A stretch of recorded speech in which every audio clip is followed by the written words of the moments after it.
It's Chris Smith time. Oh, hello, everybody. It's me, Chris Smith. And today we're doing the long awaited tops, the top 10 movies of 2023. I know, I'm sorry, it's the end of March and I'm just now doing it, but I was sick for a while and the other things got in the way. I had to do the, oh, I'm so sorry. I had to do the 40th Kate and Allie episode, which was date sensitive. But let's get on with the tops. You've seen the bottoms. You've probably seen 20 through 11. Now let's go to the top 10. Now at number 10, this was a real treat. It was Thanksgiving, the movie from Eli Roth about a killer who's getting revenge on a group of teens and some adults too, who caused the stampede at a superstore on Black Friday. Now, Thanksgiving was a movie that we've all been waiting for years, all of us horror fans. The tagline is, "There will be no leftovers." Now, the only disappointment about Thanksgiving is that I was working on a script called Black Friday, set at a superstore where a stampede took place. Now, when Thanksgiving originally happened as a fake trailer in the movie Grindhouse, back in the early 2000s, probably around 2006, 2007, there was no mention of any kind of Black Friday sales, a superstore, or a stampede. It was just a good old-fashioned Thanksgiving Day massacre. So I've had to change my plans a bit for that movie. We'll talk about that later. But Thanksgiving from Eli Roth was long awaited. It's the full-length feature version that sprang from that fake trailer. One time Eli Roth came to the place where I worked and I said, "Eli Roth, will there ever be a full-length Thanksgiving feature?" And he said, "If I get to the end of my life and haven't done it, it'll be a big regret," something like that. And it was his biggest regret, I think he said. And so I knew it was going to happen, and it was exciting. It didn't disappoint, and now they're working on the sequel. Now, at number 9 is a horror movie called Talk to Me. It's about this hand that's sort of like a mummified hand or something that's been shellacked or plastered. And if you hold on to it and say, "Talk to me," then your head goes, and you start seeing things. You're encountering sort of like someone who has passed on. Oh, it was a chilling movie, and a very big surprise that it was so well made, and yes, everybody was screaming their heads off during it. Number 9. Okay, at number 8, this is another movie that I really enjoyed. It's Are You There, God? It's me, Margaret. Now, it's a coming-of-age story for young teenage girls, but everybody else can see it too. It's based on the Judy Blume book, Loved by Millions. And it starred Rachel McAdams, Abby Ryder Fortson, and Academy Award winner Kathy Bates. And it's from the director of The Edge of 17. Now, this was a really good movie. It came out last April, almost a year. If you can watch it on streaming, please do.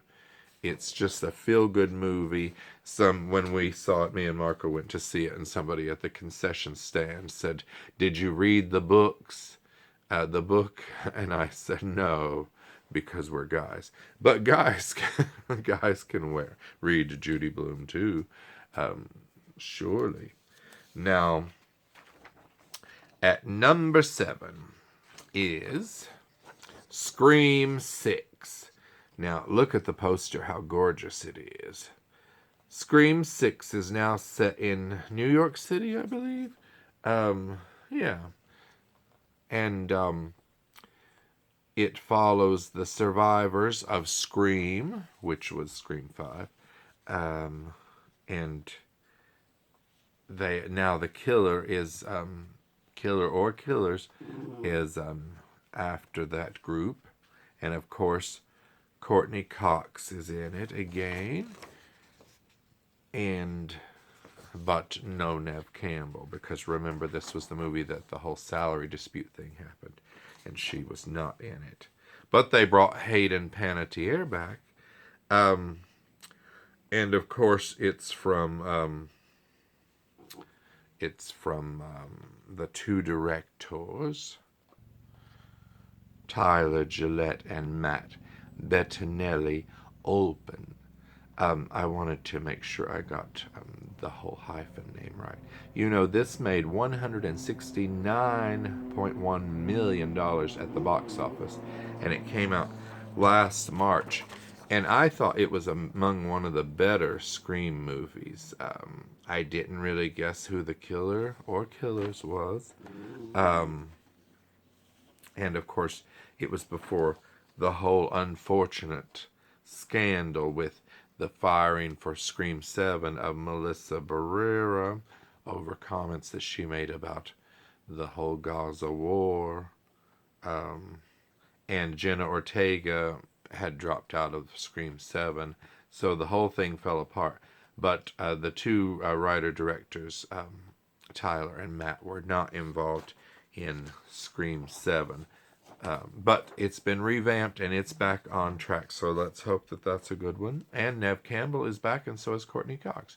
But as far as Scream 6 is concerned, it is a very smart movie. It's very fun, it's very gory, and you'll be on the edge of your seat. And it's on Paramount Plus, I believe, streaming. I've seen it again there. Now, at number 6 is Rustin, starring Colman Domingo. You know, I believe he won the Oscar for that, did he not? Yes, I wanted to make sure that to list all the ones that Colman Domingo won. He won the Academy Award, he won the BAFTA Award, Golden Globe Award, and the SAG Award for Best Actor. And it's an American biographical drama film directed by one of my favorites, George C. Wolfe, who's a great theater director and film director. And the screenplay was by Julian Breese and Dustin Lance Black, who brought us Milk. And it's about the life of civil rights activist Bayard Rustin, who was really behind the whole March on Washington that in 1963 that was led by Martin Luther King Jr. And I didn't really know a lot about Rustin, the man or the movie, I'm ashamed to say. The things they did not teach us in school. It makes you shudder when you think about it. But this movie had an all-star cast. Just everybody was in it, it seemed. Chris Rock, Jeffrey Wright, Audra McDonald. The list goes on and on. Rustin, at number 6. See it. It's on Netflix. Okay, the top 5. This is exciting, everybody. Blackie Humphreys over here just licking himself with excitement. At number 5, here's a movie that I just loved, based on a stage musical that I just loved, based on a movie from the 80s that I loved. It's The Color Purple, the musical. Now, this was a long-awaited version, starring Taraji P. Henson, Danielle Brooks, Colman Domingo, again, very good year for him, Corey Hawkins, who was in The Heights. How do you say her? Is it H-E-R or just her? Halle Berry, Felicia Pearl, I'm so sorry, I do not know how to say her last name. I'm gonna find out. And Fantasia Barrino. Oh my gosh. The Color Purple. When I saw this on Broadway back in the 2000s, it was one of my favorites then. I just loved it. The great LaChanze was playing Miss Seeley then, and Fantasia later came in and did it on Broadway, and now they have filmed it. The movie is gorgeous. I really recommend it. It came out for Christmas, and it was a great Christmas gift to all of us. And it says a bold new take on the beloved classic. And it is bold, and it's a classic, and I think you'll enjoy it a great deal. Now, speaking of Oscar nominations and Oscar wins, at number 4 is Poor Things, the movie starring Emma Stone as a woman who, well, she has the brain of a toddler. And it starred Emma Stone, Mark Ruffalo, Willem Dafoe, Rami Youssef, Christopher Abbott, and Jared Carmichael. And it is just, I can't even describe what Poor Things is about. It's just fantastical. This woman is basically an experiment, and the older scientist who took her in sort of reminds me of my old Clarice story, but not as, Clarice wasn't as twisted as this. Well, in other ways it was, but Clarice Living Life, it was called. It was about an old man that had this girl who finds out she's a clone. And someday I'll try and do something with that story. It was 340 chapters of just high drama and camp fun, sci-fi, romance. But we're not here to talk about me and my Clarice Living Life. We're here to talk about Poor Things. I mean, it is a feast for the eyes. It's a feast for the imagination. And you must watch it online. If you haven't seen it, do stream it. Remember when we could just go to Blockbuster and rent movies? Oh, those were the days. Though it is easier to stream, isn't it? Poor Things, number 4. Okay, at number 3, I must say I loved this movie. American Fiction. It is the movie that came out last year. It was also out in December. It starred Jeffrey Wright, who was nominated for an Academy Award. Tracy Ellis Ross, Issa Rae, and Sterling K. Brown, also nominated for Best Supporting Actor at the Academy Awards. And it's about a writer who hasn't had very much success. He's had books and everything, but he finds that if he makes his book a little more edgy, his new book, it's just writes it in a really shocking way, gives it a really shocking title, and he's under a pseudonym and everything, and he's pretending to be like a prisoner, an ex-con who has written this book, and it really takes off and just takes over his life, the whole lies and everything.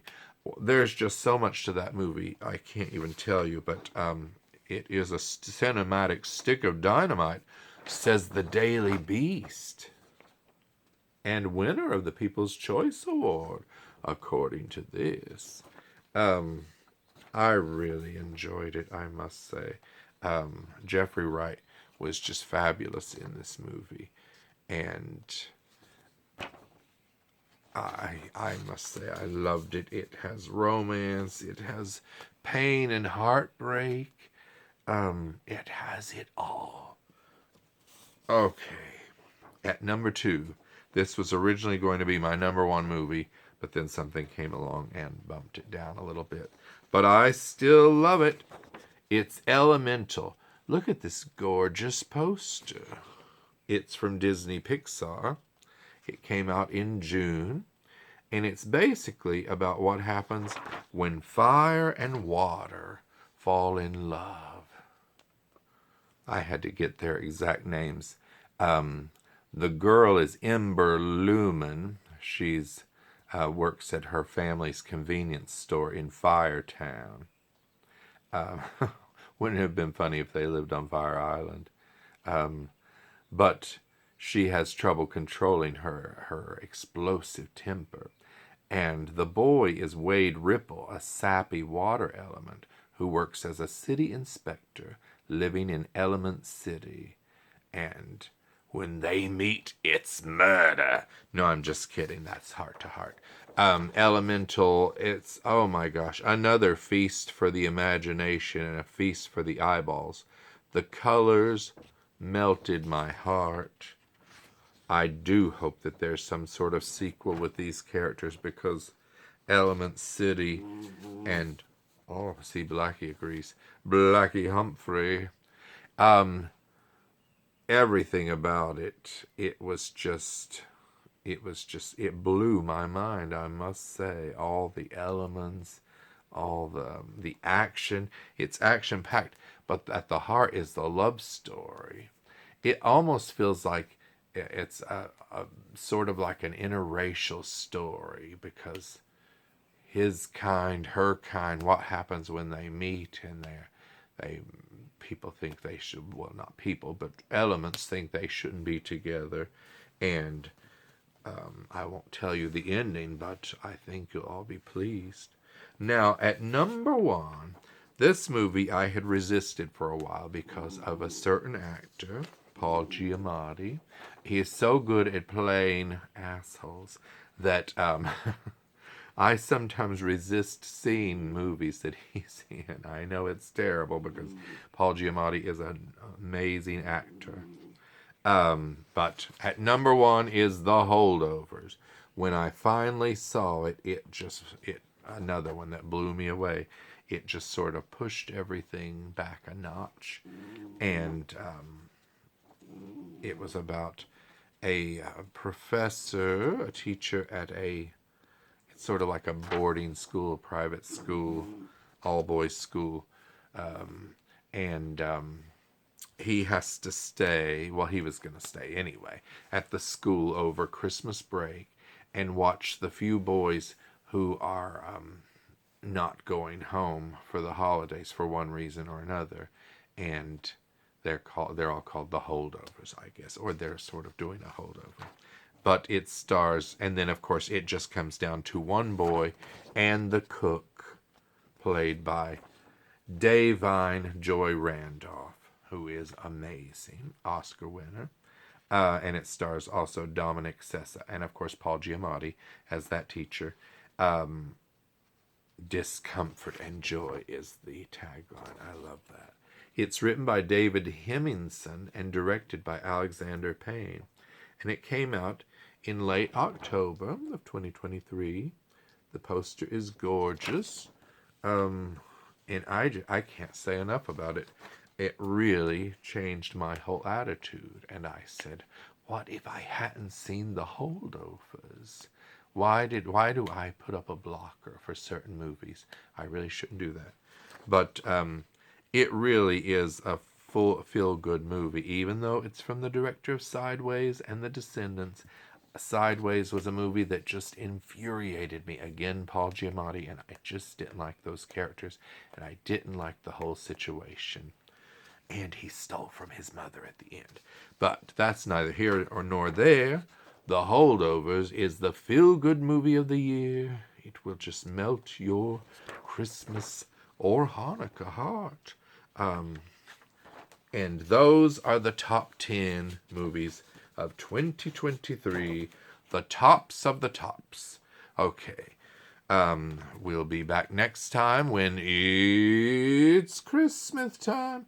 Goodbye, everybody. Goodbye.